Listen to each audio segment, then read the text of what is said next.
In the configuring disk storage, we will take a look at configuring basic disk storage units and configuring advanced disk storage servers, disk pools, and storage units using the NetBackup wizards.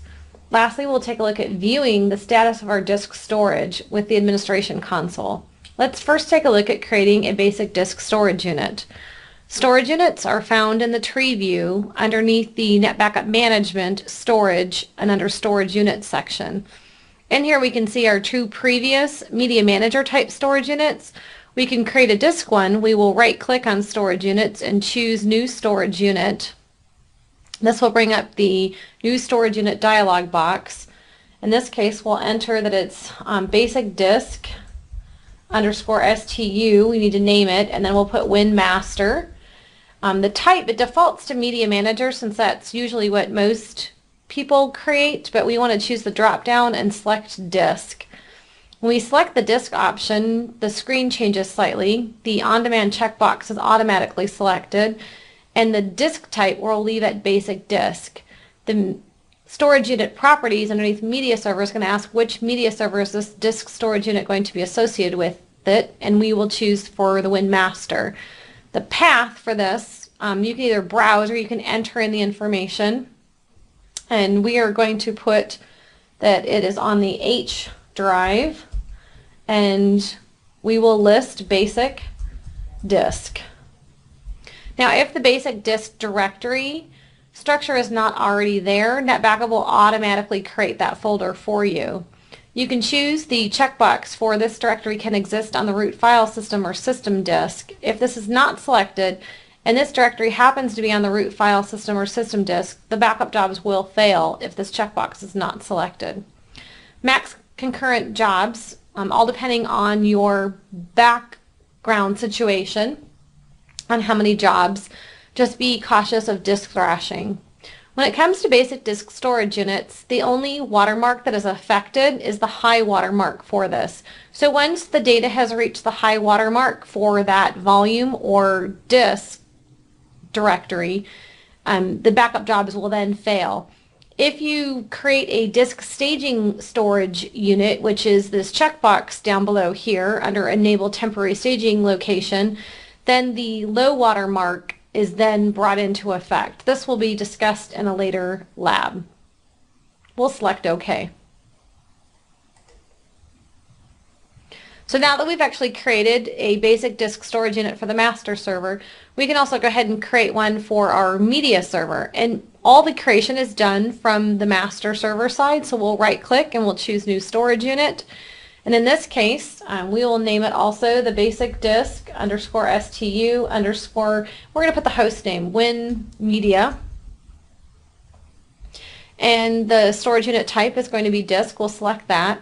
Again, the disk type is basic disk. In this case, the media server is no longer going to be the master server. We'll click on the drop down arrow here to choose Win Media. And then again, for the same path, we can set up H colon, and do basic disk. And again, if that directory is not already created on the media server, NetBackup will automatically create it the first time the storage unit is selected in the policy. We'll keep all the rest of the features the same. We'll select OK.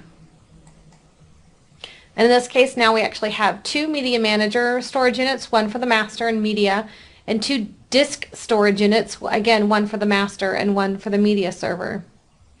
Next, let's go and take a look at creating advanced disk pools. So in here, the easiest way to do this, again, is through the wizard. So we're going to choose the master server hostname in our tree view, which is the top entry. And before we can create an advanced disk pool, we actually need to create a storage server.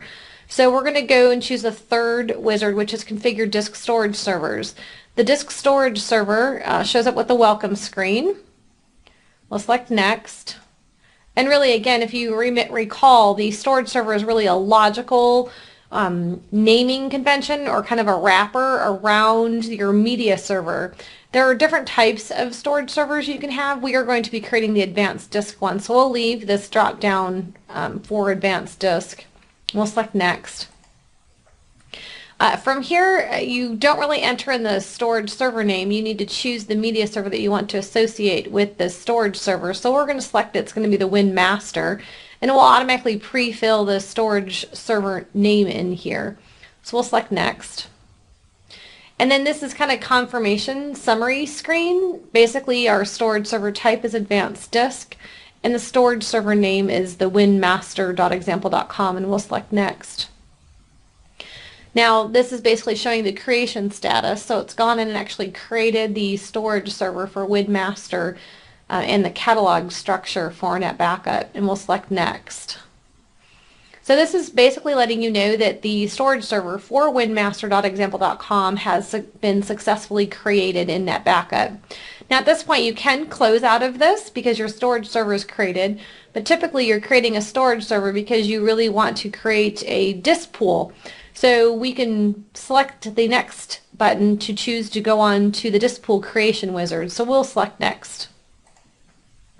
Here we get welcome to the disk pool configuration wizard, and we'll select Next. And again, we want the advanced disk type, so we'll select Next. If you do not see any the type for advanced disk, it's typically due to a license key issue. You would most likely go try and check to make sure that you've got a flexible disk license key enabled for this. We'll select Next. And here is the storage server. Again, if you don't see a storage server or the right one, it means that NetBackup does not recognize the storage server. So you would want to double check to make sure that you actually did successfully create the storage server for this. In our case, we're going to choose WinMaster. We'll select Next. And then here it basically displays all the different volumes that are available to create this from. We are going to choose volume I and volume J for this disk pool, and we'll select Next. And we need to enter in a name. So I'm going to call this advanced or ADV and then dpool1 underscore WinMaster, just to kind of designate that it is associated with the master server and that it is an advanced disk pool, and it's our first one.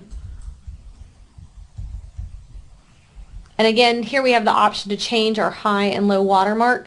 With advanced disk pools, the high and low watermark are both taken into consideration, so both of these will be applied to the disk pool as a whole. We'll select Next. Here we get a summary screen, basically all the information that we've input up to this point. We'll select Next after reviewing it. And then we get the disk pool creation. So in here we basically get to be able to see that the disk pool was successfully completed, and we'll select Next. As with anything else, in order to actually use the disk pool, we need to create that logical entity called that storage unit. So we would like to select Next to move on to the storage unit configuration wizard.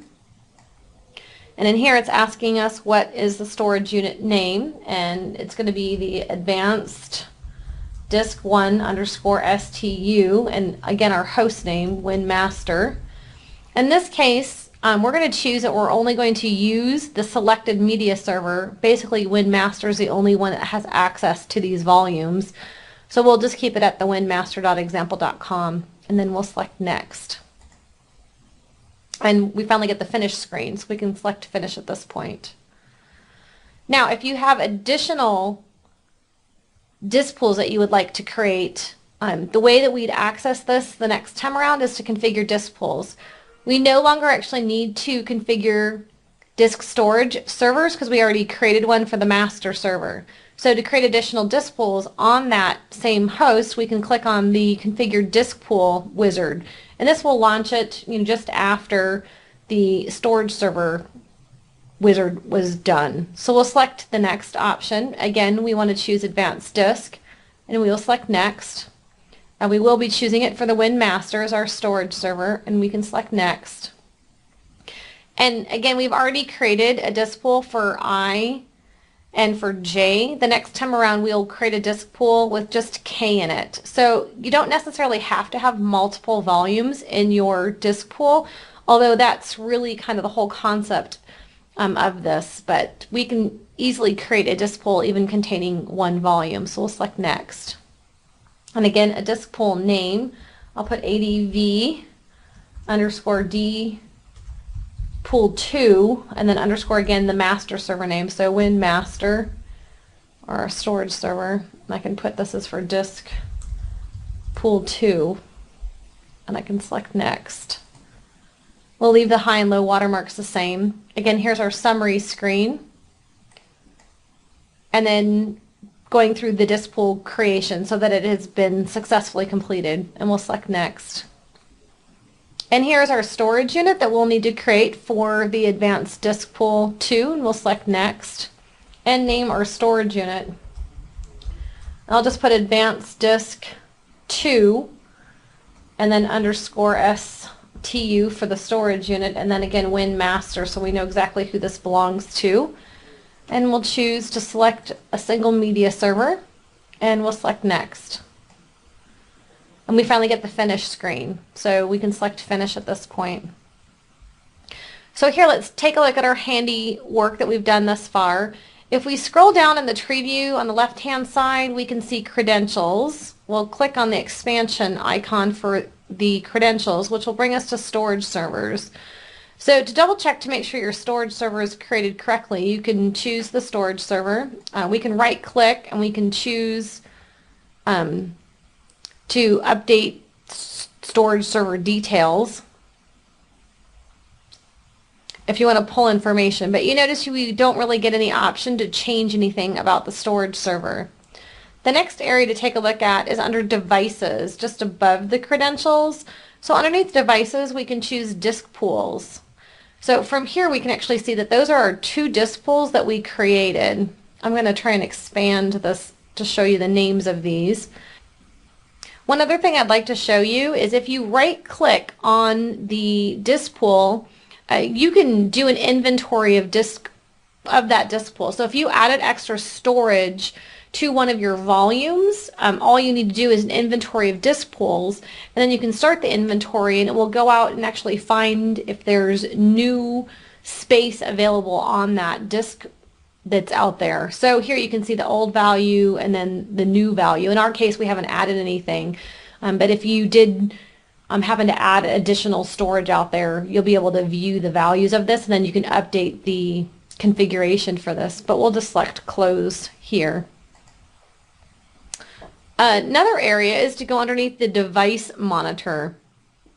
So in device monitor, we saw before on the drives, down towards the bottom of the screen, there's 2 tabs. The second tab over is disk pools. So on the disk pool, we can see the name of the pool, the disk pool type being advanced disk, the comments we put in, and then the disk pool status.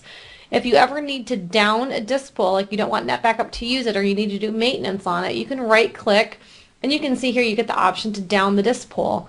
So it's basically taking that offline. So any policies that would be associated with that would basically fail because there's no disk pool available. So we can right click and we can choose to up the disk pool at this point. Next, we can take a look at the storage units that we had to create for these advanced disk pools. So we'll select underneath the NetBackup management storage, there's storage units. And we can now see that we actually have an additional 2 more storage units. We can see the advanced disk 1 and the advanced disk 2. If I right click on this, we can see the change option. And in the change, we can see there's the storage unit name, the type, the disk type, and the disk pool. And notice there's not much that you can change in here. We could choose to use any available media server if multiple media servers had access to this disk pool. And that's about it. We can select cancel at this point.